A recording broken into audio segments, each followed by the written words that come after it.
Saya Tuhan, sembah saya. Silahkan cek. Saya Tuhan. Ini langsung redaksinya ya. Di Quran itu spesifik. Jadi jangan bias lah. Jangan begini, begitu. Tidak. Langsung redaksinya spesifik. Al-Quran jelas mengatakan. Quran surah ke-20. Toha. Ayat 14. Allah pede langsung mengatakan. Yakin betul. Kalimat tegas. Innani anallah. Pakai taukid. Saya Allah.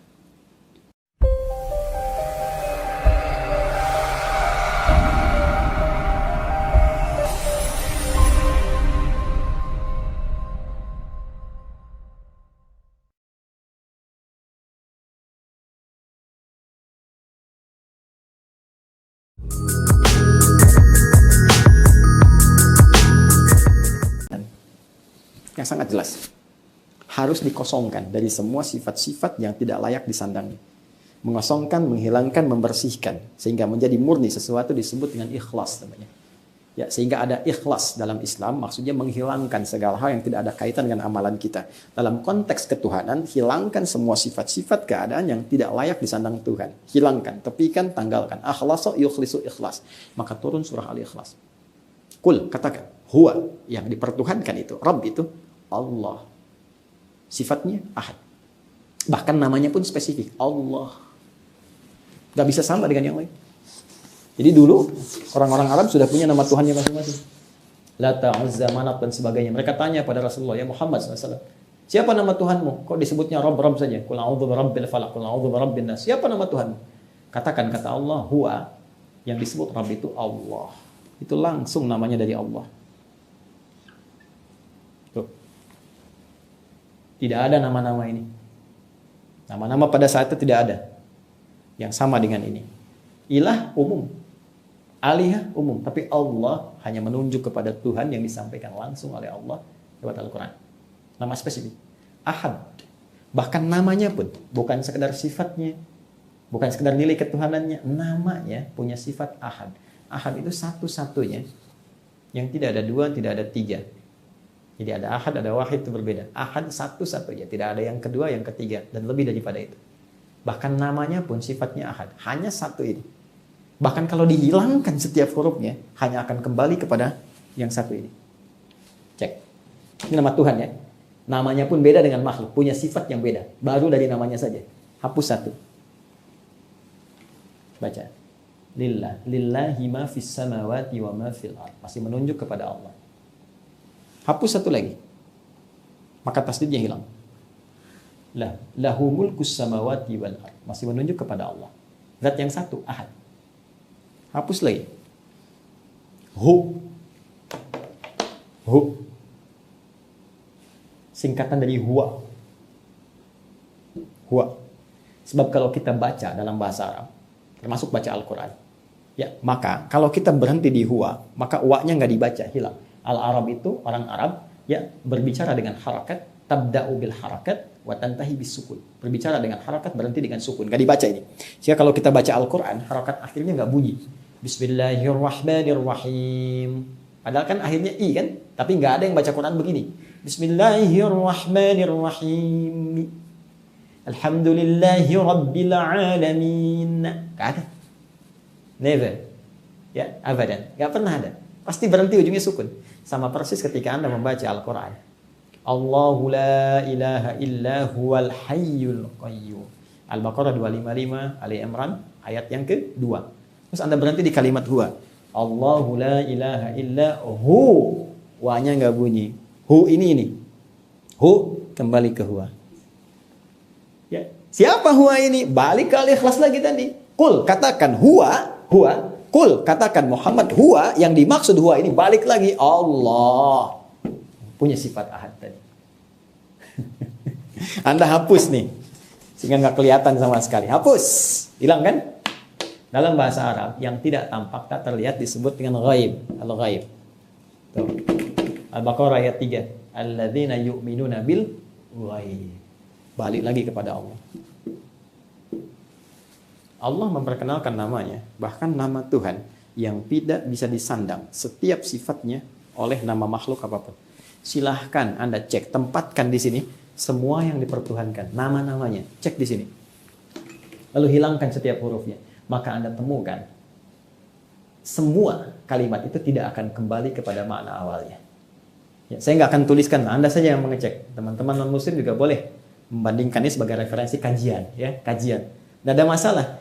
Saya tidak berusaha untuk menyoal berbagai hal. Kita hanya mendudukan persoalan sebagai nilai ilmiah untuk dikaji. Sekali lagi, Anda sepakat, alhamdulillah Anda tanya, kami jawab, kita bisa diskusi. Tapi kalaupun tak sepakat, kita tidak harus mencaci. Anda boleh meyakini apa yang Anda yakini, itu urusan Anda. Ya kan, itu pilihan Anda. Dan semua kita akan bertanggung jawab di hadapan pencipta utama Allah Subhanahu wa taala. Jadi tetap kita saling menghormati, tetap kita saling menghargai, tetap kita bisa saling menyayangi dalam konteks kehidupan berbangsa, bernegara, bermasyarakat. Tapi untuk ini, karena keyakinan yang paling mula, kita mesti mendapatkan nilai kebenaran yang bisa diuji. Sekarang silahkan tempatkan. Beda, saya manusia. Sekarang lihat sini. Adi. Hapus 1. Nih. Apakah kembali kepada saya? Tidak. Ade, Angkatan Darat. Hilangin 1 lagi. A. Tuh. Udah nggak ada. Hilangin 1. Meninggal. Anda duluan. Hilang kan maknanya. Sekarang silakan cek, itu baru nama teman-teman, belum yang lainnya. Nah maka kembali ke sini, apa hikmah kemudian tadi dimunculkan kalimat wa ma unzila min qablik? 1, untuk menyampaikan nilai kehidupan yang bertoleransi. Kita bersaudara. Silakan. Dari rumpun satu generasi yang sama ke atas.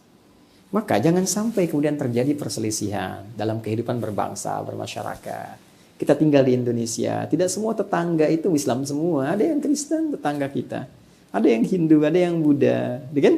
Saling menghormati. Bisa jadi saling berbagi. Jadi situasi COVID, pandemi, ada kelebihan yang Muslim bagi, jangan sampai dilewat. Bayangkan keindahan Islam. Orang Islam punya makanan, baunya nyampe ke tetangga. Kata Nabi, bagi tetangga itu, walaupun cuma kuahnya. Tapi jangan salah baca ya, jangan Anda masuk kuahnya dibagi, bukan. Maksudnya kalau Anda bikin kuahnya aja pun bagi. Jangan salah persepsi gitu orang nyium baunya. Ya. Tapi apakah pernah di redaksi itu ada muncul kalau tetangga Anda Islam? Tidak. Mungkin Anda tinggal di tempat yang Anda minoritas. Ya. Mungkin teman-teman yang di Amerika, di mana disebut. Kan banyak kan tetangganya non-muslim. Anda masak, bagi, sampaikan. Jangan sampai dilewat. Karena nggak pernah ada redaksi dalam hadis mengatakan kalau tetangga Anda Islam saja. Tidak. Anda sampaikan pada yang Muslim, Pak Ahmad, Pak Soleh, itu kan Ibu Aisyah. Satu tetangga Anda lewat misalnya. Ya. Terus dia ngelihat Anda bagi-bagi. Bapak kayaknya itu enaknya. Iya Bu, enak, cuman sayang Ibu kafir. Masya Allah. Tidak. Kita berbagi, gak ada masalah. Ya. Tapi karena saudara tadi punya sifat menyayangi, ya, punya sifat dalam ingin memberikan nilai kebaikan, maka nilai yang paling utama untuk bekal kita pulang kan nilai tauhid, keyakinan. Maka dari itulah kemudian datang Al-Quran membawa referensi, sayangi saudaramu. Berikan berita yang benar. Tunjukkan kebenaran. Jangan tutupi nilai kebenaran. Sampaikan begini. Ada sesuatu yang tidak tepat. Ada nilai sejarah yang terpotong. Ada sesuatu yang dituliskan oleh tangan manusia yang kemudian diyakini.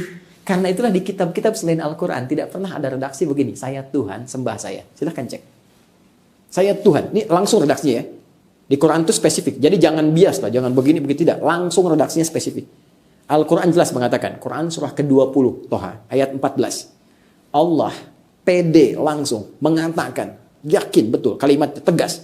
Innani anallah. Pakai taukid, saya Allah. Bahkan taukid itu penguat. Saya benar-benar Allah. La ilaha illa ana. Nggak ada Tuhan selain saya. Fa'budni, sembah saya.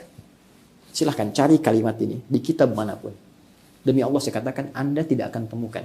Karena fitrah manusia dengan kemanusiaannya tidak akan pernah mengatakan saya Tuhan. Karena akan ada penghambat dalam jiwanya bahwa dia bukan Tuhan.